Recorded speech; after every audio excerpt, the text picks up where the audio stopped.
everyone, and welcome to another Motivation Monday. So, today I'm coming to you to say for my people with disabilities, health issues, or both, don't give up, hold on, keep praying, look for joy in the little things. I came across a video that I'll be inserting in this, so I will not be talking for the whole duration of this video. But I still wanted to say something other than me inserting the words and the video that I came across. There are times that we really feel like giving up, myself included.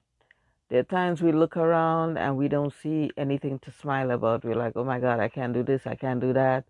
And we start going down memory lane and we're like, remember when I used to run for the bus? Remember when I used to do this? Remember when I used to do that?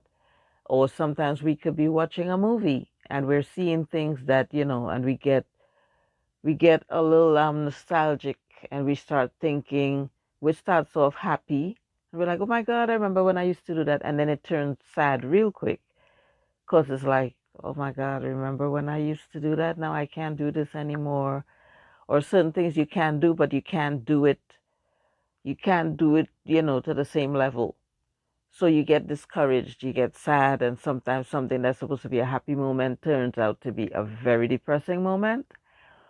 But we have to find the strength to go on and think about the things we can do, that we still can do, and try to get joy, as much joy as we can. Sometimes that is not possible depending on how deep we go in the rabbit hole.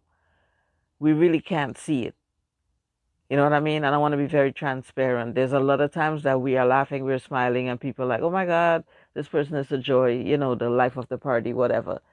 But they don't see you 24 hours a day. They only see that one piece. So I'm here to say it happens to all of us, including myself. We could be the happiest person, we could be the clown that entertains everyone. But when that show is over, the clown is not laughing. Okay? So I'm here to let you know you're not alone. It happens to a lot of us, including myself.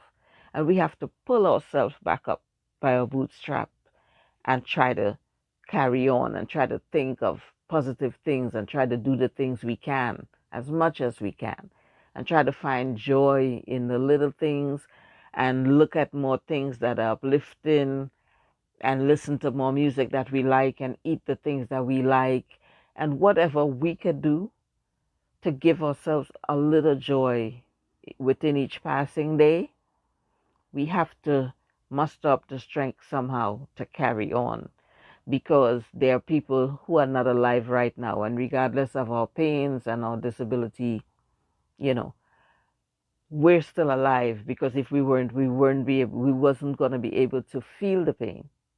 You know what I mean? If we wasn't alive right now, we couldn't feel anything. So we still have to be thankful for life.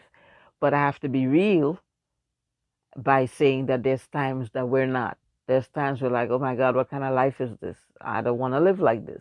I'm not happy. This is not what I had, planned for myself. I wanted to do this. I wanted to go here. And I can't get up out my bed. You know what I mean? I used to walk for how many miles? And now if I walk for this, 5 minutes, I'm in excruciating pain for like 5 days straight or 10 days straight. And sometimes you just don't feel to do anything.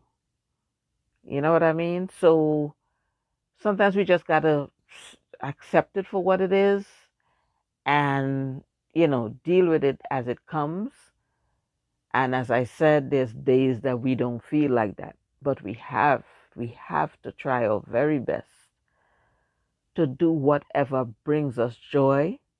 Stay away from negativity, negative situations, negative people, anything that's going to bring you down and drain you, because we're already going through a lot. People with disabilities and people that suffer with chronic pain and different sort of illnesses, we go through a lot daily with the struggle of everyday life. Simple thing as trying to get something out of the top shelf on the cupboard. Simple as trying to put something in the oven is not how it used to be. You know what I mean? And we get depressed and we're like, oh my God, I feel like I'm 95. but I'm not. But my body feels like 95. I can't do this. I'm feeling really down today. I don't feel like taking a shower. I didn't comb my hair. Whatever. You're not alone. And a lot of times we don't want to talk about it because we don't want to be judged, and we don't want people to say we're dumb and we're stupid and we should this and we should that, because we're entitled to our feelings. We're entitled to our feelings, but I'm here to say we as a collective could give each other strength. There's strength in numbers. So if you're going through this, we could all talk about it. You could share your story, whatever you feel free to, whatever you feel like divulging at this time. You could leave it in the comments. How was your day? How do you cope? Maybe you could help somebody else, because myself included, we don't like to talk about it. We don't want to talk about it. We don't want to talk about what happened. We don't want to talk about how it happened. We don't want to talk about the domino effect when one thing leads to another, to another, to another, and something was wrong with this body part, which was connected to this body part, and everything starts, deteriorating. We don't want to talk about that.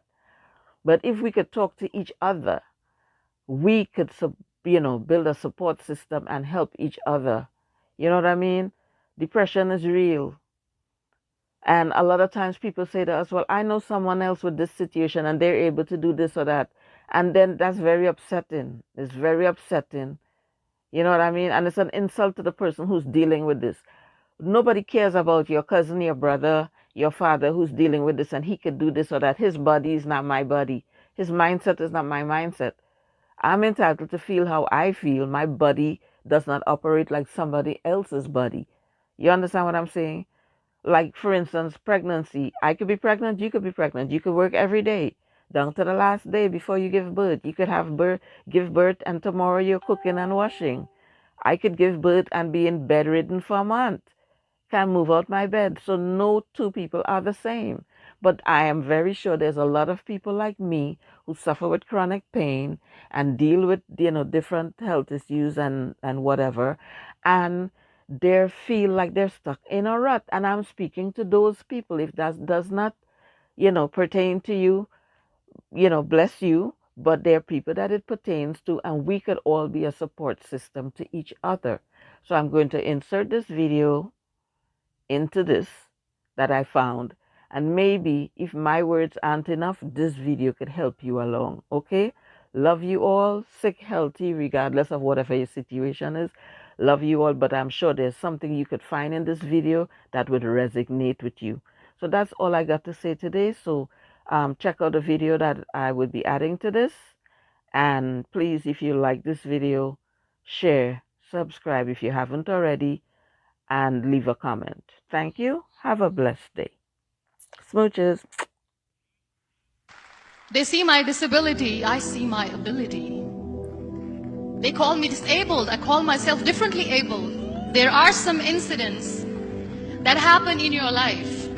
Those incidents break you, deform you, but they mold you into the best version of you. And the same thing happened to me.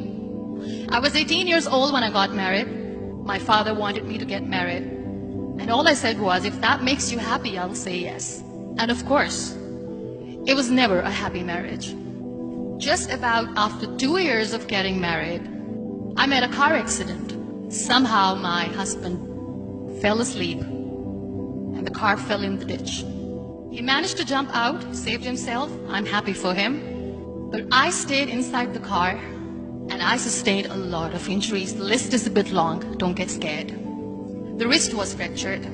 Shoulder bone and collarbone were fractured. My whole rib cage got fractured. And because of the rib cage injury, lungs and liver were badly injured. I couldn't breathe. I lost urinary bowel control. That's why I have to wear the bag wherever I go. 3 vertebrae of my backbone were completely crushed. And I got paralyzed for the rest of my life. I finally ended up in a hospital where I stayed for 2.5 months. I underwent multiple surgeries. One day, doctor came to me and he said, well, I heard that you wanted to be an artist, but you ended up being a housewife. I have a bad news for you. You won't be able to paint again because your wrist and your arm are so deformed, you won't be able to hold a pen again. Next day, doctor came to me and said, your spine injury is so bad.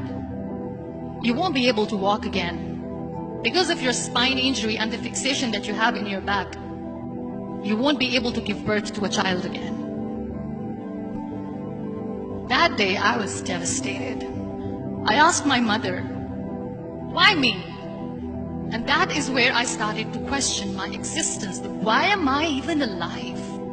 And that is where I realized that the words have the power to heal the soul. My mother said to me, this too shall pass. God has a greater plan for you. I don't know what it is, but He surely has. And in all that distress and grief, somehow or the other, those words were so magical that they kept me going. One day I asked my brothers, I know I have a deformed hand, but I'm tired of looking at these white walls in the hospital and wearing these white scrubs. I'm getting tired of this. I want to add more colors to my life. I want to do something. Bring me some colors. Bring me some small canvas. I want to paint. So the very first painting I made was on my deathbed, where I painted for the very first time. It was not just an art piece or just my passion. It was my therapy. And then I was discharged and I went back home. And I went back home and I realized that I have developed a lot of pressure ulcers on my back and on my hip bone. I was unable to sit.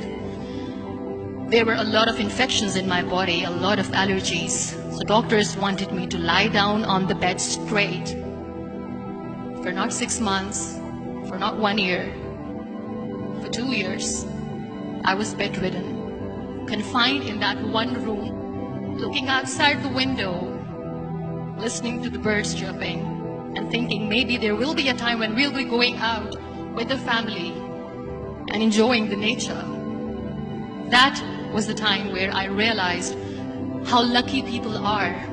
That is the time where I realized that the day I'm going to sit, I'm going to share this pain with everyone to make them realize how blessed they are, and they don't even consider them lucky. That day I decided that I'm going to fight my fears. We all have fears.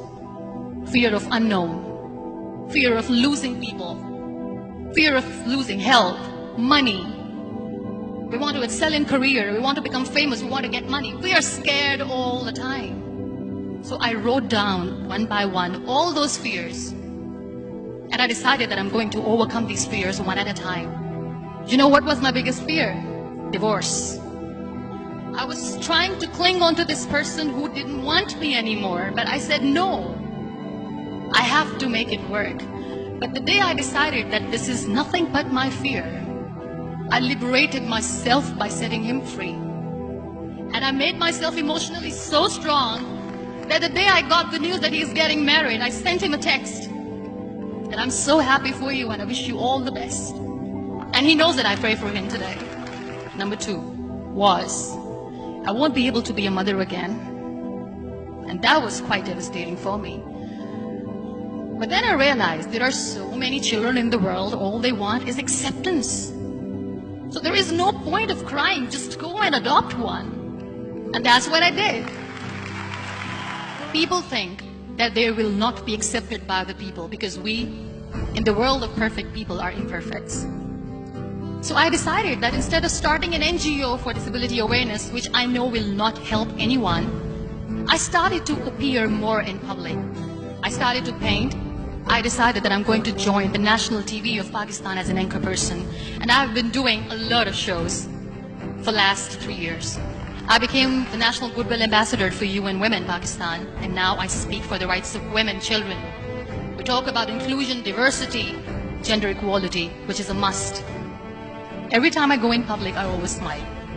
It's always a big toothy smile on my face, and people ask me, don't you get tired of smiling all the time? What's the secret? I always say one thing, that I have stopped worrying about the things that I have lost, the people that I have lost. Things and people who were meant to be with me are with me. And sometimes, somebody's absence makes you a better person. Cherish their absence.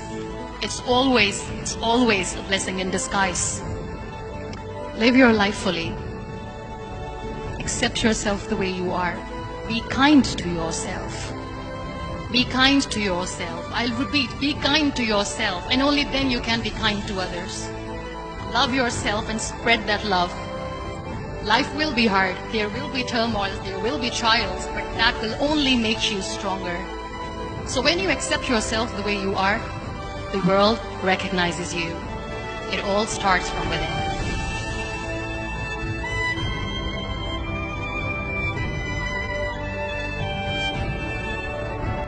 Yo, me say me fuel up. When me tell them say me fuel up, fuel up. When me say me fuel up, fuel up. Hey, watch it. When me tell them say me fuel up, no need the gas, no petroleum. I'm still living and breathing as the only one.